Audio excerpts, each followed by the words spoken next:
For the Rural Radio Network, I'm Bob Brogan. We have Pete Seberger here, and he's going to go on the third Dawson Hero flight, and we really appreciate your service, and we hope that your flight is going to be good. Tell us, first of all, how many years you were in the service and what branch you were in. I was in the Air Force from November 62 until December of 83, 21 years.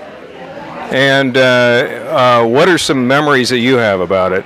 Well, a long military career. When I got into the service, the first thing I did after graduating from Nebraska in ROTC was to go to pilot training. And when we were at pilot training in 1963, many of our instructors had already left for Vietnam to go and act as instructors to the South Vietnamese. So we knew there was war brewing. And as soon as I graduated from pilot training, I went to Shreveport, Barksdale Air Force Base, flying B-52s. And after 6 months of training, one of the first things we did was begin training in some of the initial airplane raids that were going to be conducted by B-52s. The B-52 was never designed to carry iron bombs, and they had to do some reverse engineering from the older airplanes to get iron bombs to fit into the bomb bay.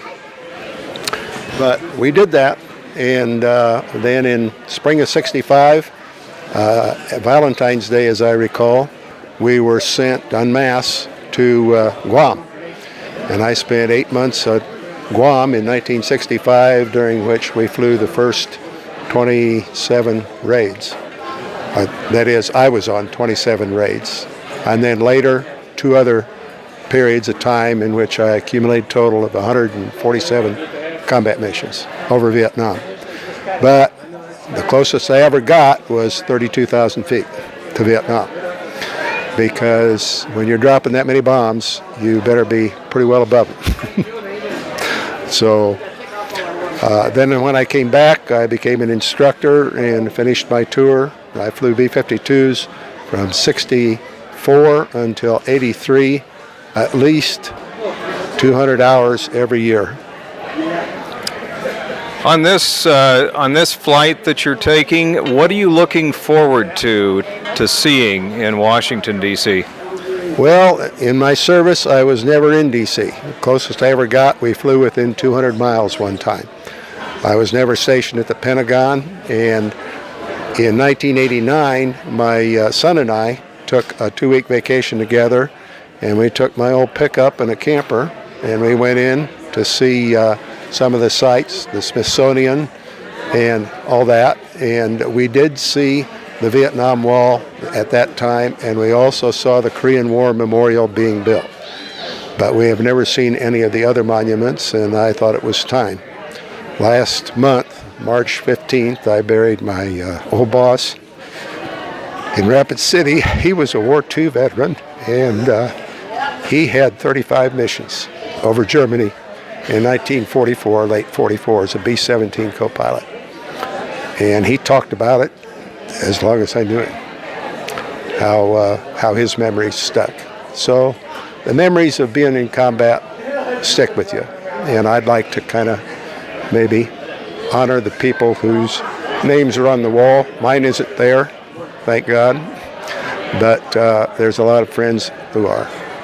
Is there a particular thing that you would like to see in D.C.?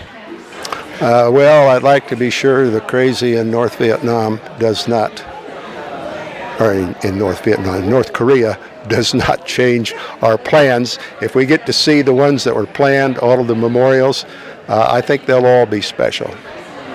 I don't have a particular one, I would say, that's special. I understand there's an Air Force memorial somewhere that has spires that are supposed to go up 300 feet.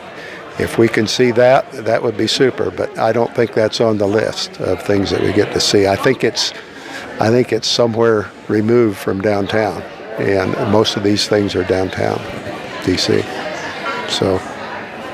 Well, thank you very much. We appreciate being able to talk to you, and we hope you have a good flight and you have a good time seeing the sights in Washington, D.C. and the various memorials and so forth. So, and thank you very much for your service. You're welcome. Thank you very much. Good to meet you.